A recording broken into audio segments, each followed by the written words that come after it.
Ah bah c'est lundi, donc on se réveille. Épisode 13 de Top Chrono Ligue 1. Thomas pour remettre parfait Thomas, magnitude Thomas. Oh c'est magnifique, c'est extraordinaire. Voilà Lyon à 10 contre 11 qui prend ses distances. Oh, le bon ballon. Cavani, le but au fond. Et il a mis au fond. Cavani. On n'était pas sûr que ça arrive un jour, et pourtant, Dimitri Payet est notre star du week-end. L'ancien capitaine de l'OM a permis à Marseille de s'imposer 2-1 face à Lyon. T'es en train de me dire que Rudy Garcia a enfin battu une grosse écurie? Mais t'es bête ou quoi? Rudy Garcia, c'est l'ancien entraîneur de Marseille. Bah, le nouveau de l'Olympique Lyonnais. Ah, ok.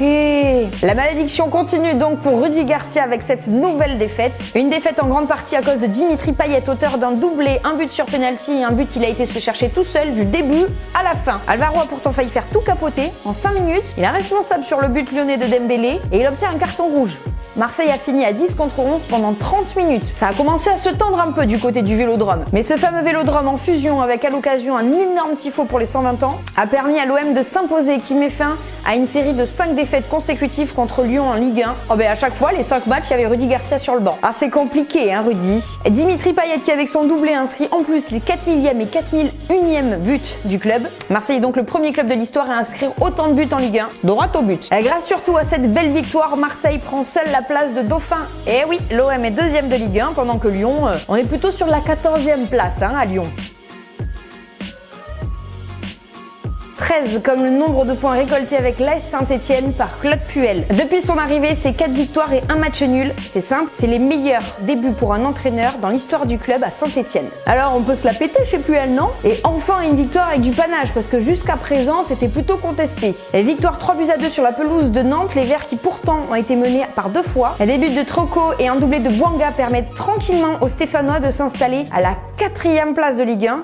Ils étaient avant-derniers fin septembre. Cette nouvelle victoire de Saint-Etienne envoie directement Nantes par contre à la 9e place alors qu'ils étaient 3e de Ligue 1 le week-end dernier. Eh ben oui, ça va très vite cette année en Ligue 1. Mais en même temps, quand on enchaîne 4 défaites d'affilée, forcément on va pas rester non plus sur le podium ad vitam aeternam. Détends-toi quand même, hein. Enfin des sourires à Lameno. Eh bah oui, on commençait un petit peu à s'inquiéter pour les copains strasbourgeois. Strasbourg qui était dernière attaque de Ligue 1 avant ce match, on a inscrit 4 en un seul. C'était face à Nîmes ce week-end. Eh oui, ça grince par contre du côté des Crocos qui n'ont toujours pas gagné depuis le 21 septembre dernier. Vous vous en doutez, ils sont donc derniers de Ligue 1. Et pour une soirée parfaite à Strasbourg, on a surtout assisté au réveil de Motiba. Il n'avait plus marqué avec son club depuis mai dernier. À niveau rentabilité de l'attaquant, on est loin là. Hein bon, c'est oublié. Doublé de Motiba grâce à 2 cadeaux de Ludovic Ajor qui a été aussi de son petit but. Le tout ponctué par un caviar sur coup franc direct, vous vous en doutez, de l'enfant du pays, Liénard. On respire donc un petit peu mieux du côté de Strasbourg qui remonte à la 16e place de Ligue 1. Il y a encore du boulot quand même, attention hein. Et enfin, on a une pensée pour Antoine Camboiré. Défaite de Toulouse 3-0 à Montpellier. Alors par contre, du côté de la paillade, on est rassuré. Premier but de la saison pour Savanier, Laborde et Le Talec qui permet aux Montpelliérains donc de remonter à la 6e place de Ligue 1. Vous vous en doutez, c'est donc tout l'inverse de Toulouse qui n'a même pas existé dans ce match face aux Montpelliérains. Le TFC est avant-dernier de Ligue 1 avec juste 1 point d'avance sur Nîmes. Est-ce que j'attends un petit peu ou pas pour préciser que Nîmes a un match en retard? Allez, à Toulouse, on pense fort à vous hein.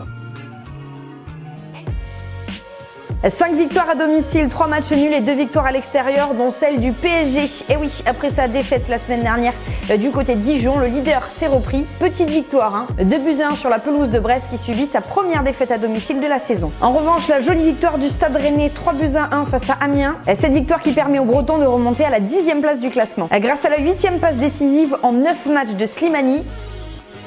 Vous l'aurez compris, victoire de Monaco 1-0 grâce à un but de Golovin face à Dijon. Les Dijonnais sont 18e de Ligue 1 pendant que les Monégasques remontent à la 11e place. Et on ajoute à ça 3 matchs nuls dont un 0-0 entre Reims et Angers. Eh oui, le SCO qui perd donc sa place de dauphin une semaine après l'avoir reprise. Mais on est sauvé, le SCO reste sur le podium. 3e de Ligue 1 Angers. 0-0 également entre Lille et Metz qui permet aux Lorrains de sortir de la zone rouge. Et enfin un partout entre Nice et Bordeaux. Un nul qui n'arrange aucune des deux formations. Bon ben voilà, on est au point sur cette 13e journée de Ligue 1 Conforama. Attention, c'est très international. Direction l'Euro pour les Bleus. On y croit?